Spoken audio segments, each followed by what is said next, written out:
Medical కాలేజీలని private పరం చేయడం మీద మరి ఏదైతే ఒక ఉద్యమం నిన్న జరిగిందో దానికి కష్టపడి పోరాడినటువంటి మరి గన్నవరం నియోజకవర్గ వైఎస్ఆర్సీపీ కోఆర్డినేటర్ గారు కానీ లేదా ఉన్నటువంటి నాయకులు కేడర్ అందరినీ కూడా అభినందించడం జరుగుతోంది. అలాగే నిన్న ఏదైతే మరి పి గన్నవరం నియోజకవర్గంలో మరి ఏదైతే ప్రజలకు అవసరమైనటువంటి ఈ మెడికల్ కాలేజీలు ప్రజల యొక్క ఆస్తులు ప్రజలకే దక్కాలనేటువంటి ఒక ప్రతిపక్షం యొక్క వినతి కనీసం ఇక్కడ ఒక ఆర్డీఓ గారికి కానీ లేదా ఎంఆర్ఓ గారికి కానీ ఇవ్వడం కూడా కుదరదనే విధంగా ఇక్కడ ప్రతిపక్షాలు ఇక్కడ కోఆర్డినేటర్ మీద, మండల కన్వీనర్ల మీద, అదే విధంగా ఉన్నటువంటి మాజీ ఎమ్మెల్యే గారి మీద, ఇంకా ఉన్నటువంటి మరి కార్యకర్తల మీద వారు చేసినటువంటి కార్యక్రమాల్ని తీవ్రంగా ఖండిస్తూ ఉన్నాం.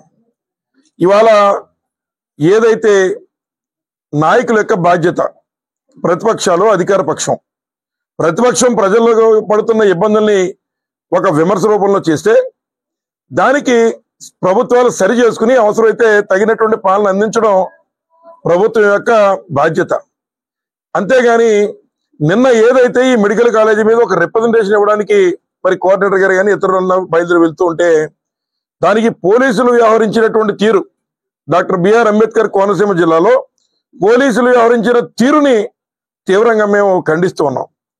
ఎందుచేతంటే వారిని ఆపడం తప్పు కాదు, కానీ వారు వెళుతూ ఉంటే ఇక్కడ ఉన్నటువంటి కోఆర్డినేటర్ గారి యొక్క సెల్ ఫోన్ సైతం లాగేసుకుని సాయంత్రం మళ్ళీ మీ ఇష్టానుసారంగా మీరు ఇవ్వడం అంటే నేను ఇక్కడ ఉన్నటువంటి జిల్లా ఎస్పీ గారిని, పోలీస్ యంత్రాంగాన్ని అంతా కూడా అడుగుతున్నా, ఏ చట్టంలో మీకే అధికారం కల్పించారో అని అడుగుతున్నాను.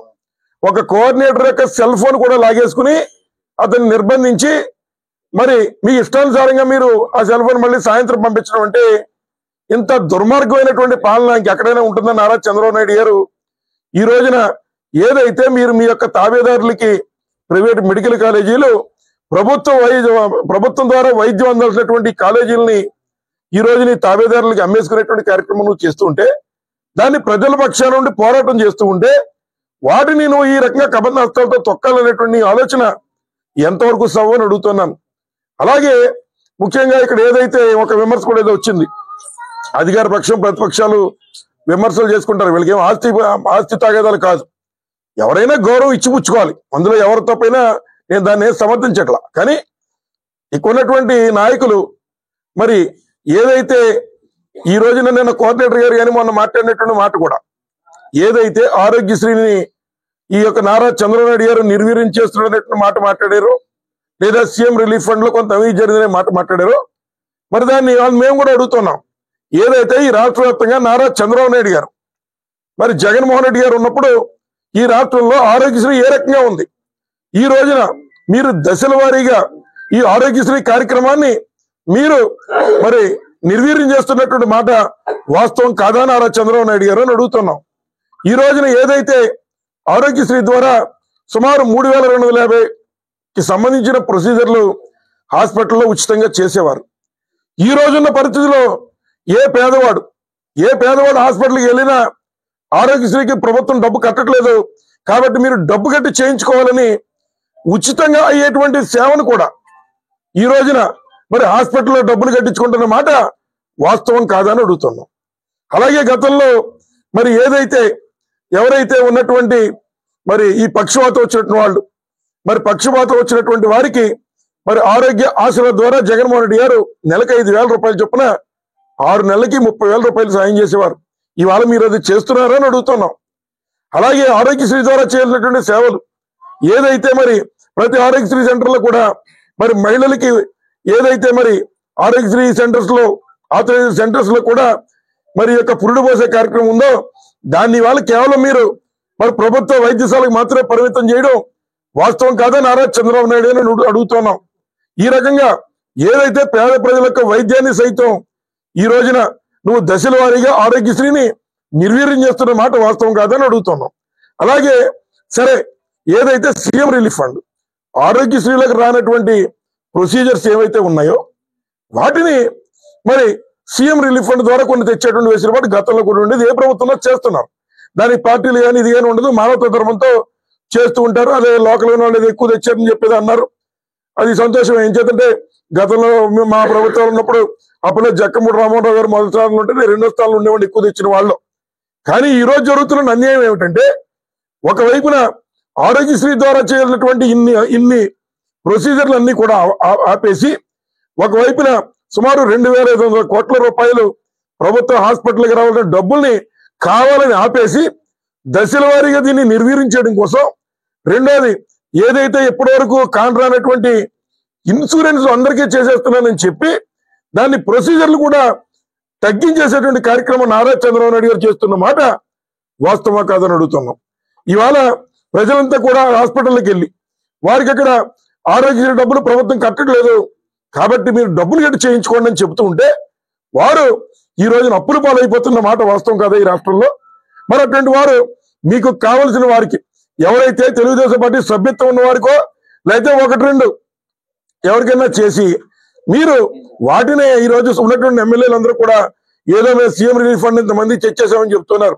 మీరు ఉచితంగా చేసిన ఆరోగ్యశ్రీని మీరు నిర్వీర్యం చేస్తూ మీరు కేవలం ఏదో పత్రికాముఖంగా హడావిడి చేయడానికి మాత్రమే ఇవాళ ఆరోగ్యశ్రీ అనేటువంటి దాన్ని కొద్దిగా కంట్రోల్గా చేస్తూ మీరు మీ యొక్క పాపం గడుపుకున్నారని చెప్పి సందర్భంగా తెలియజేస్తున్నాం.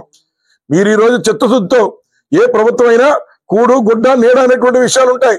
అటువంటి సందర్భంలో వైద్యం కూడా జగన్మోహన్ రెడ్డి గారు ముఖ్యమంత్రిగా ఉన్నప్పుడు రాష్ట్ర వ్యాప్తంగా 55,000 మందికి ఈరోజు ఉద్యోగాలు ఒక మెడికల్ డిపార్ట్మెంట్ లోనే కల్పించిన సంగతి ఇవాళ గుర్తు చేస్తూ ఉన్నాం.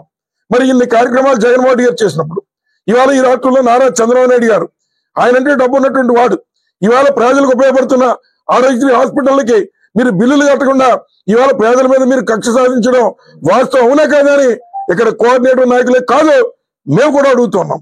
అలాగని ఇక్కడ ఏదైతే ఇచ్చిపుచ్చుకునే గౌరవాల్లో గివ్ అండ్ టేక్ రెస్పెక్ట్ అంటారు, ఆ రకంగా ఎవరైనా గౌరవం ఇచ్చిపుచ్చుకోవాలి, దాంట్లో నేను విభేదించట్లా. కానీ ఆరోగ్య విషయంలో ఈ రాష్ట్రంలో నారా చంద్రబాబు నాయుడు గారు కానీ ఈ తెలుగుదేశం పార్టీ నాయకులు కానీ ప్రజలకు సమాధానం చెప్పాలని చెప్పి ఈ సందర్భంగా మేము డిమాండ్ చేస్తూ ఉన్నాం. జగన్మోహన్ రెడ్డి గారు తెచ్చేటువంటి ఇళ్ల స్థలాలు, జగన్మోహన్ రెడ్డి గారి శాంక్షన్ అయినటువంటి ఇళ్లు ఈ రోజున్న ప్రజానీకం అప్పులు చేసి కట్టుకుంటే అక్కడికి వెళ్ళి మేము తగుదనమ్మా పిల్లలు పేరంటానికి ఈ తెలుగుదేశం పార్టీ వాళ్ళు వెళ్ళి ఫోటోలు తీయించుకునే తతంగం ప్రజలందరూ గమనిస్తూ ఉన్నారు. అలాగే ఇళ్ల స్థలాల విషయంలో మరొక విషయం అదేమిటంటే ఆల్రెడీ కట్టుకునే ఇళ్ళు మా సొంతూరు గోపాలపురం గ్రామంలో 2006లో మేము పట్టాలప్పుడు రాజశేఖర ప్రభుత్వంలో పట్టాలు ఇస్తే అందులో సుమారు 40 మంది ఇల్లు కట్టుకున్నటువంటి వారు. ఆ ఇల్లు కట్టుకున్న వారికి మళ్ళీ వారికి నోటీసులు ఇచ్చి మీరు ఇల్లు ఏ రకంగా కట్టుకున్నారు, మీకు ఎవరిచ్చారు, మీకు అర్హత ఉందా లేదా అని చెప్పి ఇవాళ పచ్చమోకలు డబ్బులు దండేసుకోవడం కోసం మరి వారికి నోటీసు ఇచ్చిన సంగతి అంతా చూస్తూ ఉన్నాం. ఒకవైపు నోటీసులు ఇచ్చి ప్రజల దగ్గర మరి దండుకోవడానికి కార్యక్రమాలు చేస్తూ ఇవాళ జగన్మోహన్ రెడ్డి గారు చేసిన సంక్షేమ కార్యక్రమాలను అమలు చేయలేక జగన్మోహన్ రెడ్డి గారు చేసిన కార్యక్రమాలని ఈ రోజు వాటి దగ్గర నుంచి ఫోటోలు తీయించుకోవడానికి మీకు సిగ్గేయట్లేదా చంద్రబాబు నాయుడు గారు అని చెప్పి ఈ సందర్భంగా అడుగుతున్నా. అలాగే ఏదైతే నిన్న ఉన్నటువంటి నాయకుల మీద కానీ ఇళ్ల మీద కానీ వాళ్ళ ఇళ్లకి పోలీసులను పంపించి వారి కనీసం ఇళ్లు దాటకుండా వారి యొక్క సెల్ ఫోన్లు కూడా లాక్కునే విధంగా ఇవాళ పోలీసు అధికారులు ఈ రకంగా చేయడం ఇది కూడా మరి ఖండిస్తూ ఉన్నాం. ఈ రకమైన కార్యక్రమాలు చేయడం సబబు కాదు. మీ విధుల వరకు మీరు పరిమితం అవ్వాలి తప్ప ఒక కోఆర్డినేటర్ యొక్క సెల్ ఫోన్ లాక్కునేటువంటి హక్కు ఈ పోలీసుకి ఎవరు ఇచ్చారో వారు నిజంగా వారికి చిత్తశుద్ధి ఉంటే వారు దీని మీద క్లారిటీ ఇవ్వాలని చెప్పి మేము వైఎస్ఆర్ కాంగ్రెస్ పార్టీ నుంచి డిమాండ్ చేస్తూ ఉన్నాం. అయినప్పటికీ ఇవాళ ప్రజల కోసం ప్రజలు మాట్లాడలేరు పాపం, కానీ ఇబ్బందులే పడుతున్నారు. ఈ ప్రభుత్వం వచ్చిన తర్వాత కేవలం అప్పులు పాలవుతున్నారు. ఈ రోజున్న పెరిగిపోతున్నటువంటి ఈ యొక్క కరెంటు బిల్లులు కానీ లేదా ఏదైతే ఈ రోజున ఉన్నటువంటి ఇతర విషయాల్లో కానీ మరి ఇబ్బందులు పడుతున్న తరుణంలో మేము ప్రజలకు అండగా నిలబడడానికి ఉద్యమాలు చేస్తూ ఉన్నాం. అలాగే రాబోయేటువంటి కాలంలో ఈ యొక్క చిన్న ఊపిరికో లేదా ఈ యొక్క కేసులకో భయపడే విధంగా ఒక వైఎస్ఆర్ కాంగ్రెస్ పార్టీ శ్రేణులు ఎవరు లేరు. తప్పనిసరిగా వైఎస్ఆర్ కాంగ్రెస్ పార్టీ శ్రేణులు నిన్న ఏదైతే మెడికల్ కాలేజీ మీద రిప్రజెంటేషన్ ఇచ్చేటువంటి కార్యక్రమంలో వారు చేసిన పోరాటాన్ని అభినందిస్తూ ఉన్న చిన్న కార్యకర్త దగ్గర నుంచి కోఆర్డినేటర్ గారి వరకు ఉన్నటువంటి వారందరినీ కూడా మరి వారు చేసినటువంటి ఈ పోరాటానికి వారికి అభినందనలు తెలియజేస్తూ ఉన్నా. తప్పనిసరిగా ఇటువంటి కార్యక్రమాలు చేస్తే మరింత ఉధృతంగా కార్యక్రమాలు ముందుకు తీసుకెళ్తాం. అలాగే ఎక్కడైనా గౌరవం ఇచ్చిపుచ్చుకునే విషయంలో సరే ఒక్కొక్కరు చేసి ఉండొచ్చు, అవి ఇచ్చిపుచ్చుకునే విషయాలు ఏమైనా ఉంటే మరి గౌరవం ఇచ్చిపుచ్చుకునే విషయాల్లో మరి తగిన విధంగా ఎవరన్నా కూడా ఉండాలనేటువంటి దానికి ఎప్పుడు కూడా అందరం ఒక పద్ధతి ప్రకారం ప్రజలకి మంచి చేయడం కోసమే అందరూ ఉన్నాం. తప్పనిసరిగా అటువంటి కార్యక్రమాలు ఏమైనా ఉంటే దాన్ని నేను సమర్థించలేనని చెప్పి ఈ సందర్భంగా తెలియజేస్తూ మరి ఏదైతే నిన్న చేసిన కార్యక్రమం మరొకసారి ఖండిస్తూ మరి సహకరించినటువంటి మీడియా సోదరులందరికీ కూడా మరొకసారి హృదయపూర్వక ధన్యవాదాలు తెలియజేసుకుంటూ సెలవు తీసుకుంటాం. చాలా నిన్న కొన్ని సామూహిక గృహప్రవేశాలు కార్యక్రమం మేము చూసాం. ఎక్కడ సామూహిక గృహప్రవేశాలు చేసింది ఏమీ లేదు. ముఖ్యంగా నారా చంద్రబాబు నాయుడు గారు గడిచిన 17 నెలల్లో మీరు ఈ రాష్ట్ర వ్యాప్తంగా ఎంతమంది కాలనీ డబ్బు ఇచ్చారో, ఎంతమంది ఇళ్ల స్థలాలు ఇచ్చారో పత్రికా ముఖంగా మరి బయట పెట్టమని అడుగుతున్నాం. ఆ రోజు జగన్ గారు ఇచ్చినటువంటి ఏదైతే ఈ రాష్ట్ర వ్యాప్తంగా 32 లక్షల మంది ఆడపడుచులకి ఇళ్ల పట్టాలు ఇచ్చాడో వాటిలో ఎవరైనా ఇల్లు కట్టుకుంటే పిల్లల పేరంటానికి తయారవుతున్నారు ఇవాళ ఉన్నటువంటి శాసనసభ్యులు కానీ పచ్చ చొక్కా నేతలు అని చెప్పి సందర్భంగా మనం చేస్తున్నాం. జగన్మోహన్ గారు ఇచ్చిన స్థలాల్లో వాళ్ళు పాపం కష్టపడి ఇల్లు కట్టుకుంటే ఇవాళ అక్కడికి వెళ్ళి నుంచుని ఫోటోలు దిగి దాన్ని సామూహిక గృహ ప్రవేశాలు మేము చేసేసామని చెప్పుకోవడానికి మీకు సిగ్గేట్లేదా అని చెప్పి సందర్భంగా మేము అడుగుతున్నాం. మరి అలాగే మరి వాటితోనే సరిపెట్టకుండా మరి ఏదైతే ఇవాళ నిన్న ఏదో కార్యక్రమం పెట్టారు యూనిట్ ఇన్ఛార్జీలని, తెలుగుదేశం పార్టీ యూనిట్ ఇన్ఛార్జీలు ప్రజలందరూ మేల్కోవాలని చెప్పి సందర్భంగా నేను మనవి చేస్తూ ఉన్నా. ఎప్పుడైనా చూడండి కొన్ని వాటిలో దొంగలు పడతారు, జాగ్రత్తగా ఉండని చెప్పి పోలీసులు హెచ్చరికలు జారీ చేస్తూ ఉంటారు. అట్లాగే ఈ రోజు రాష్ట్రంలో దొంగలు పడ్డారన్న చందంగా ఒకవైపున మెడికల్ కాలేజీలు అమ్మేసి, ఒకవైపున ఉన్నటువంటి రాష్ట్రంలో ఉన్నటువంటి స్థలాలు అమ్మేసి ఇవాళ ఇవి సరిపోదన్నట్టు మళ్ళీ ఎవరైతే పాత జన్మభూమి కమిటీ మెంబర్లు ఉన్నారో వారిని మళ్ళీ పేరు మార్చి, చంద్రబాబు నాయుడు యొక్క నైజం పేరు మార్చి మళ్ళీ దండుకోవడానికి జన్మభూమి కమిటీ మెంబర్లు అని చెప్పి ప్రమాణ స్వీకారాలు చేయించిన విషయం ప్రజలందరూ గమనిస్తూ ఉన్నారు.